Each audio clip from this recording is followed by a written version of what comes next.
It's beginning to look a lot like Christmas. In this bonus episode, I chat to head at the cookery school at Tewinbury, Lee Maycock, about their cookery school, food provenance, and some time-saving hacks for you to try at home this Christmas. I also wanted to let you know that I'm launching an ebook on Amazon inspired by this podcast and by the No Fuss Meals for Busy Parents food blog.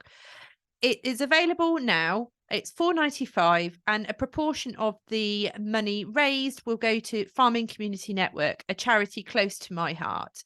I will put the details in the show notes. Happy listening and Merry Christmas.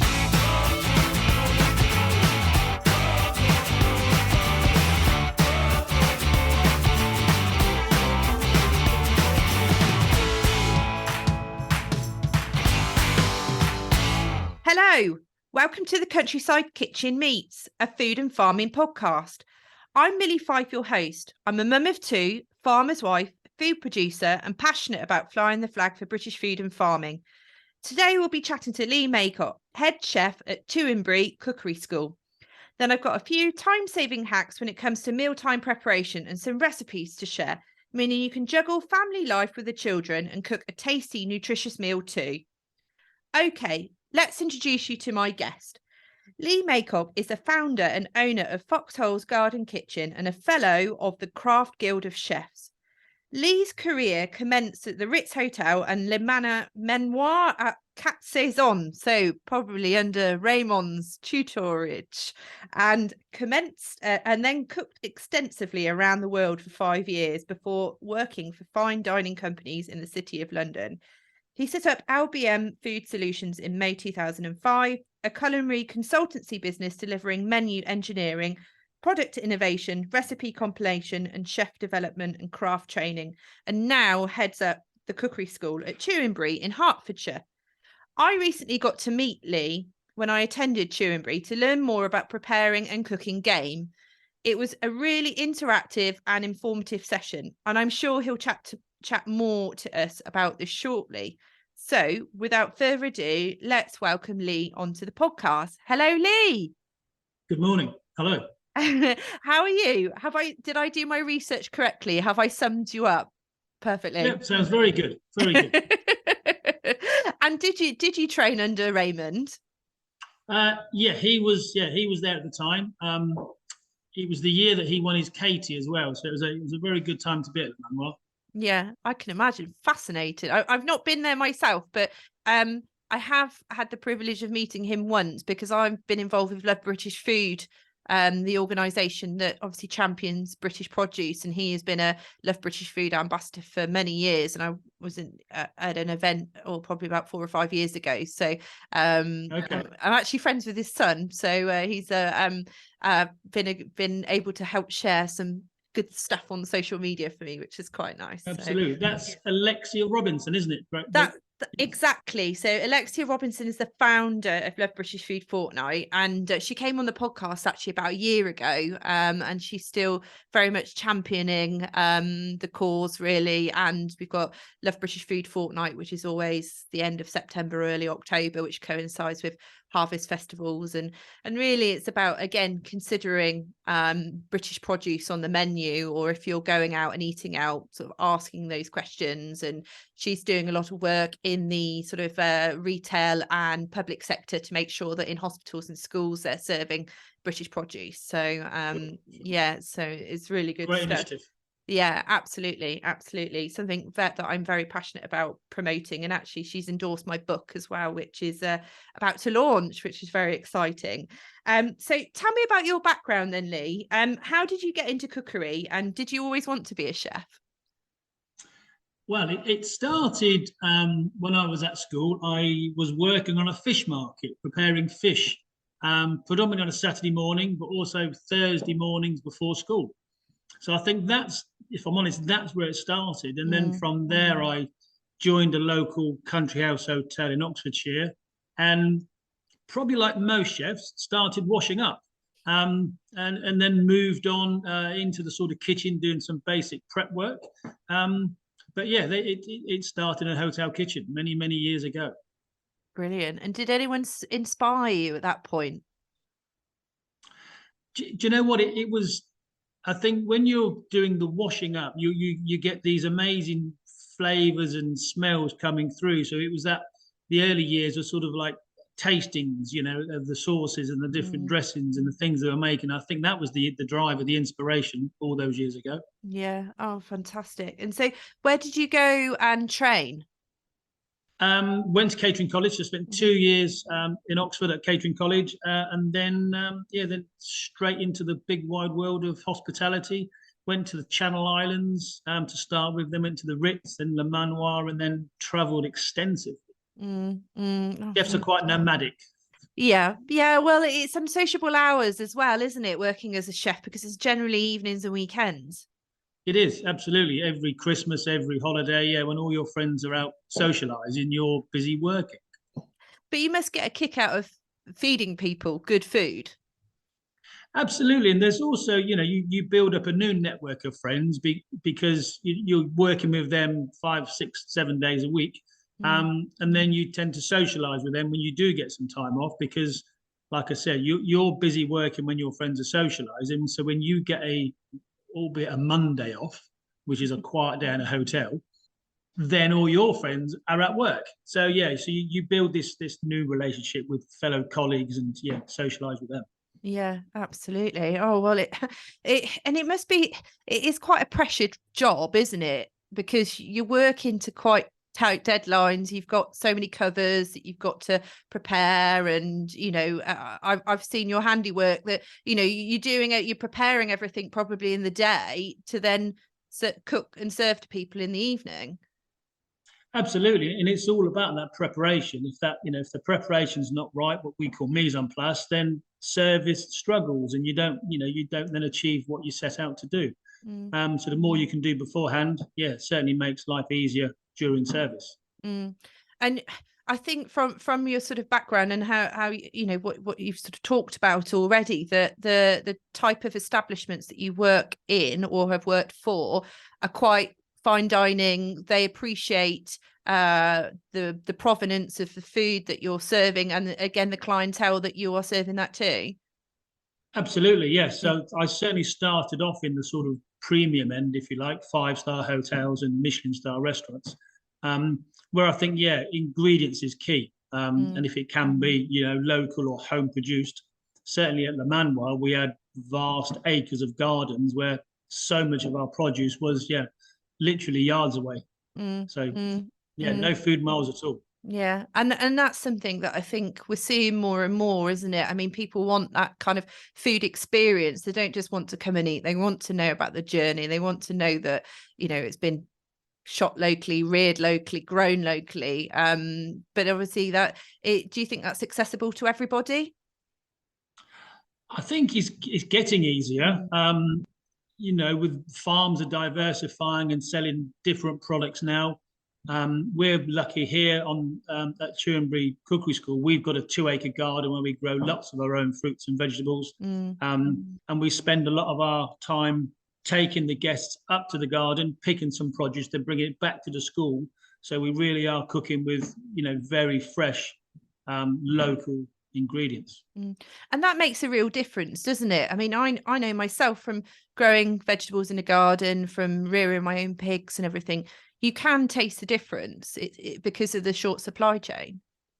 It's unbelievable the difference. We took some children recently up to the polytunnel, and they were pulling tomatoes off the vine and eating them like sweets, Mm, and saying they've never tasted anything like it mm, because I suppose what they're used to is going to their local supermarket and maybe trying a tomato that's been flown across from Holland, sat in the storage for a few days, and then on the shelf for a few days. So by the time they're eating it, yeah, it's lost its that impact of flavour. yeah, I mean, it's so important to kind of have that experience even from a young age. And I think with my father growing vegetables in the garden, my grandfather did the same. I think that's something that's always inspired me. And I'm getting my children involved in growing. And I think I said to you the other day when I met you, the children were down the garden pulling carrots out the ground, washing them under the garden tap and eating them there and then. And their friends were absolutely baffled and amazed that you could just do that and how sweet they were.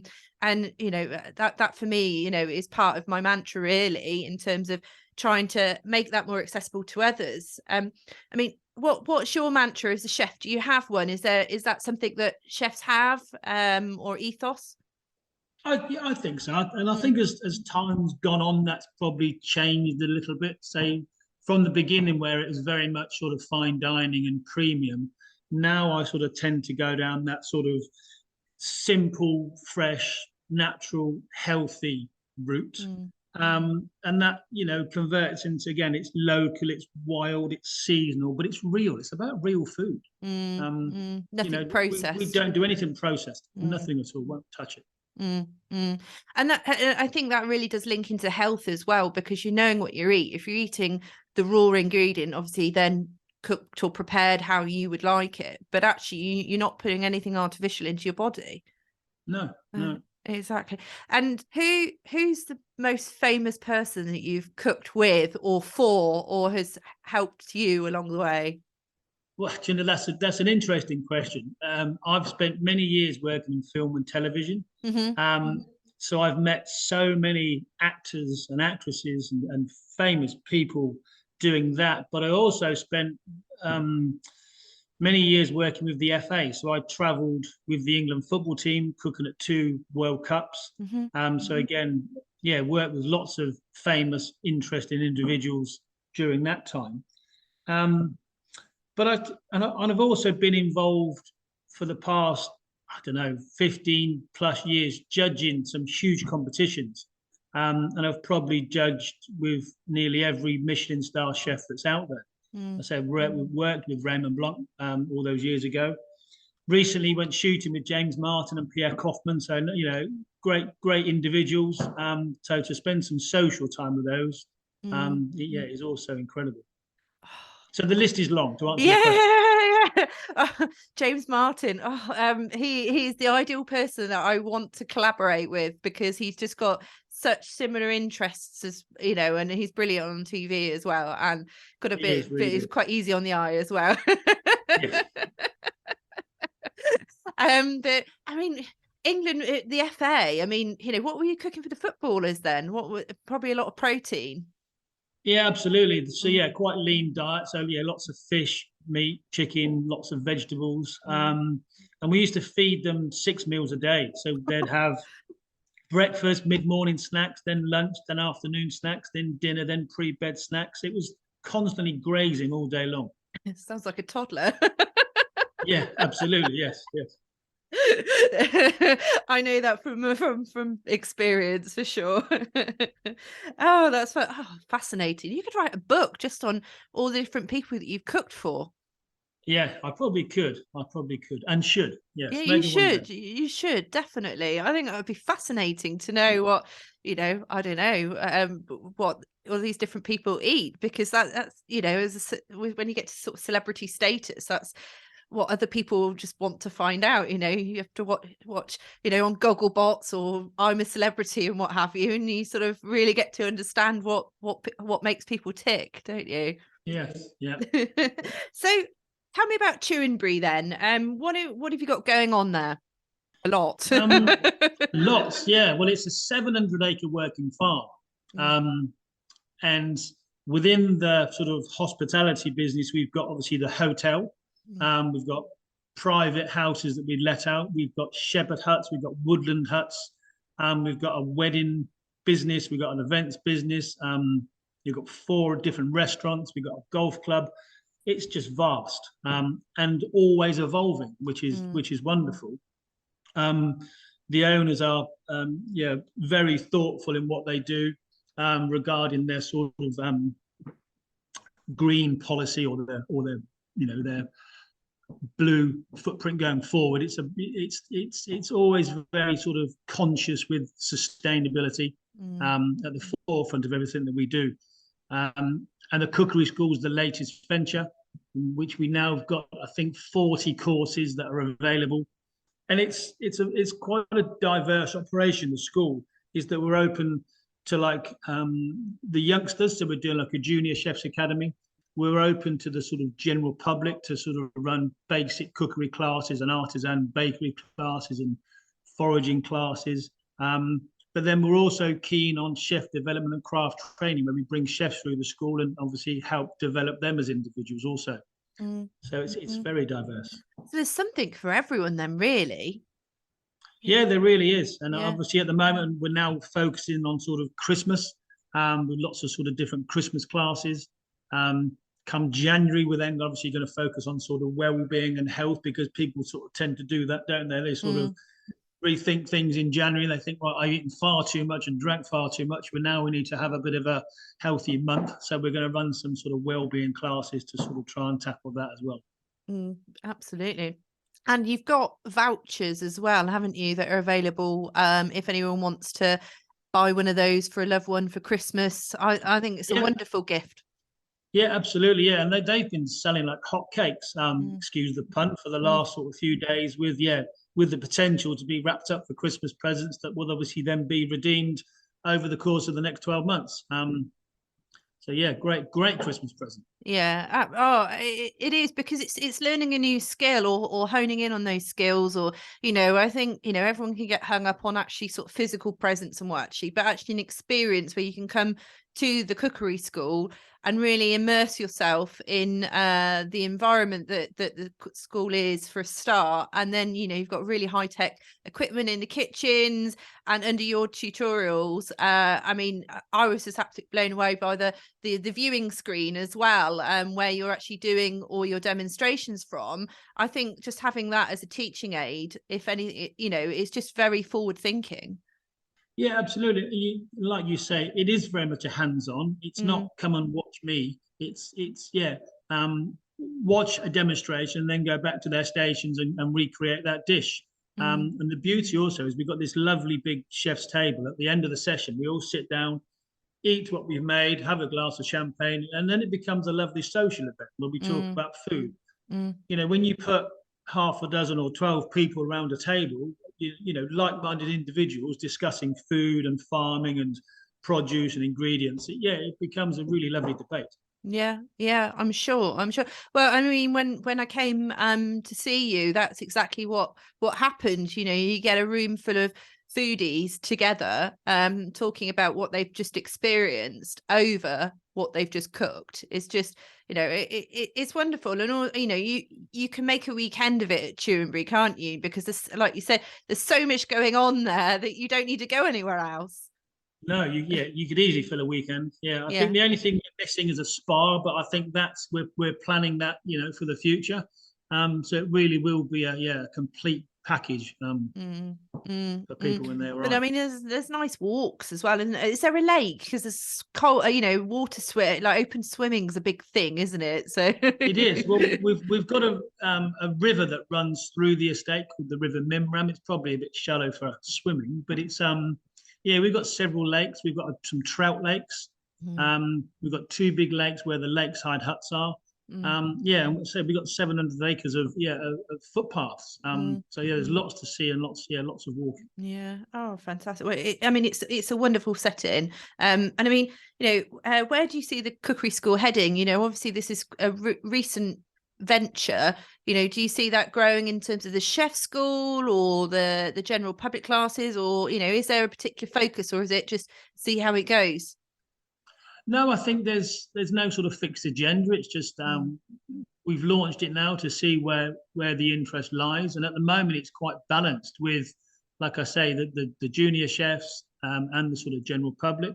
The other area that has picked up that seems popular at the moment that's the corporate. So we're doing lots of team building and various events in here. We have companies coming and want to dry hire the space also. So they can come and use it for, development days, food photography, presentations. The list is endless. Yeah. And the location where you are, I mean, you're a stone's throw from London, but you're so accessible for everywhere, really. It is. Yeah, we've got a mainline station that takes you into London in I think 18 minutes. So it's it's really, really accessible for central London to leave the city and come into essentially, the heart of the countryside. Yeah, absolutely. Well, that's the thing. And I think sometimes people think, oh, Hertfordshire, it's sort of overspill or, Commuterville or what have you. But there is a lot of lovely countryside around there. I mean, it's not perhaps your rolling hills of North Yorkshire or, when you get really out into the wilds, but, you can get a good immersive experience in Hertfordshire. Yeah, no, absolutely. It's very green, but Mm. it is very flat. Yeah, absolutely. So what's your favorite thing to cook and prepare? Um, I don't know if I've got a favourite. I started off, like I say, working within fish, and then even at the Ritz, I spent a few years working on the fish section. So I do have a love of fish and shellfish and seafood. But I'm also big into wild game. Mm. So the pheasants, the partridges, the wood pigeons, woodcock, right through ducks and venison essentially as well. So yeah, it's hard to put my finger on one. And I'm also a big advocate for locally sourced and homegrown vegetables. Mm. Um, and that's one of the sessions we actually run. It's called sort of plants, grains, and greens, and it's explaining to people about how to be creative with the simple, nuts, seeds, grains, pulses, lentils, beans, and not having to, you know, have sort of vegan bacon and vegan sausage and vegan black pudding. It's just trying to use sort of simple, natural, healthy food and be creative with it. Yeah, exactly. And then what you can put as a menu, because I think, whatever your diet, I think when you go out, especially, there's only certain things on it. Some restaurants, it's very basic, and others, you have to pick where you go. I know I'm heading into London at the weekend, and I'm gluten intolerant, and I sort of think, oh, it's my birthday. I want to have a nice treat, but I don't want to have to worry about, oh, well, have I got to tell them or, have I got to have one option? But if you've got lots of different things, I think people are becoming more mindful, aren't they, of catering for different diets and different choices in terms of what we do eat. And that course sounds Absolutely. fantastic. It's come a long way, hasn't it? If you know, people, chefs, essentially, they're so much more aware now of the allergens and the intolerances and the cultural diets and the restrictive diets, and there's lots of lots of options now. And you touch on the gluten free. It's you must remember all those years ago when the sort of bread tasted like cardboard. It's moved on a long way now. There's some great gluten free products out there that as good as the gluten free products essentially. Yeah, absolutely. I mean, it must be a bit of a nightmare though for a chef when you've got all these different, and some people just decide one day that they're going to be vegan and then the other day they've got this problem, or it must be, when you're developing a menu, it must be a bit of a challenge. Well, I think as long as you approach it with an open mind, one of the things we've done in the hotel is created like allergen-free menus, so we can put together a whole raft of dishes. So if someone does have an allergen or an intolerance, or even like you say, celiac disease, there's lots of options there available now. And as long as we've prepared it and we're ready for it and we know it's coming, it's not a problem at all. It's just about being a bit more creative and knowing your target audience, knowing what they require. Yeah, definitely. I always tend to opt to go to a steakhouse or something, because what you're going to get: steak, chips, easy. Absolutely, yeah. But there's nothing wrong with that. No. So, how can people find out more about the cookery school and about you, Lee? How can they get in touch? Well, the easiest thing is obviously the Tewinbury Farm website. And then once you're on the website, the cookery school's got its own link. You just click on the link and that'll give you a list of the courses and then straight into a booking system. So it's very simple, very navigable. Yeah. And you're on social media as well, aren't you? We are, yeah. We have a social media team that puts out regular, Instagram and Facebook and other platforms. On a regular basis, because it just seems to be the way that the world is communicating now. Definitely. And I think especially what you're doing in the kitchen as well, photos transpire into sales or awareness raising on Instagram for sure. Yes, no, you're right. Absolutely. Yeah. Oh no. Well, I'll definitely put all the information on the show notes of this podcast so that people can find out more if they want to click and follow, or book a course, or just find out even more information from what we've talked about today. Okay, here are some time-saving hacks for you to try at home. I'm a bit nervous talking about my cookery skills and time-saving hacks in front of such esteemed company. But here goes. Christmas is but days away. Now get the kids involved in making some mince pies. They are so simple to make, and I'm not going to make my own pastry. Quick cheat. Get some ready rolled sweet puff pastry. We are talking about no fuss meals for busy parents here. Lee's probably, you can't see, but he's scowling at me at the moment. Find a couple of cookie cutters. I often use a round one and a star one. Or you can have some fun. I've even got like a tractor shape and a cow shape. Just get the kids involved and have a whirl, have a bit of fun. Get a jar of mincemeat. Aldi do a really nice salted caramel mincemeat at the moment, which is lovely.